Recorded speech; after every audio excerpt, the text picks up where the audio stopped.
Assalamu alaikum dear students, this is Muhammad Amin, your English language teacher, and today we are passing on to our next video lecture, lecture number 21 part 2. In this lecture we will learn letter number 5. Letter number 5 جو ہے ہم اس lecture میں پڑھیں گے. پہلے جو ہم letter pattern discuss کرتے ہیں اور پھر لیٹر باڈی. میں پہلے ہی آپ کو بتا چکا ہوں کہ لیٹر پیٹرن اتنا ہی امپورٹنٹ ہے جتنا کہ لیٹر باڈی امپورٹنٹ ہے. اگرچہ باڈی کے بغیر لیٹر نہیں ہوتا، لیکن پیٹرن اگر صحیح نہ لکھا جائے تو ہم اچھے نمبر حاصل نہیں کر سکتے. تو اس لیے ہم نے پیٹرن کو بھی اتنی امپورٹنٹ دینی ہے جتنی کہ ہم باڈی کو امپورٹنس دیتے ہیں.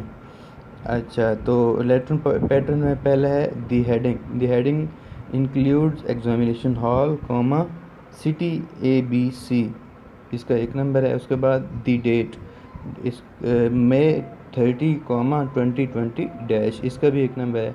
دی سالوٹیشن، اس میں ڈیئر مدر، ڈیئر فادر، تو اس میں ہم فادر کو لیٹر لکھ رہے ہیں تو اس میں ڈیئر فادر آ جائے گا. اس کے بعد السلام علیکم ایکسکلیمیشن مارک لگائیں گے اور باڈی. اس کے بعد جو کمپلیمنٹری کلوز اور سگنیچر ہے اس میں شوز افیکشنیٹلی آئے گا، کیونکہ ہم فادر کو لکھ رہے ہیں اور یہ بلڈ ریلیشنز میں آتا ہے. تو بلڈ ریلیشنز کے لیے ہم افیکشنیٹلی یوز کرتے ہیں، تو اس لیے یوز افیکشنیٹلی XYZ. اب جو ہم لیٹر باڈی کی طرف آتے ہیں جو آپ کی ٹیکسٹ بک میں دی ہوئی ہے.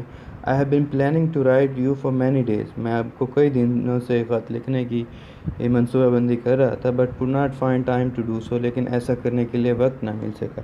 My exams are drawing near and I am busy preparing for them. میرے امتحانات نزدیک آ رہے ہیں اور میں ان کی تیاری میں مصروف ہوں. I have already revised my course. میں نے اپنا کورس پہلے ہی ریوائز کر لیا ہے. You need not to worry about my studies. آپ کو میری پڑھائی کے بارے میں پریشان ہونے کی ضرورت نہیں ہے. The only problem that I face these days is that I have run short of money.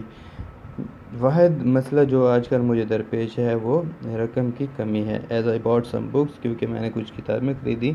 Which has upset my budget، جس نے میرا بجٹ خراب کر دیا. I shall be very grateful if you send me at least 10,000 rupees. میں آپ کا بہت زیادہ مشکور ہوں گا اگر آپ مجھے کم از کم 5,000 روپے بھیج دیں. To pay my hostel dues and meet my other needs, میرے ہاسٹل ڈیوز ادا کرنے، ہاسٹل کے ڈیوز واجبات، ہاسٹل کے واجبات اور دوسری ضروریات پوری کرنے کے لیے. Yours affectionately XYZ. آپ نے اس لیٹر کو جو ہے وہ یاد کرنا ہے اور اچھی طرح یاد کرنا ہے اور لکھنا بھی ہے. شکریہ.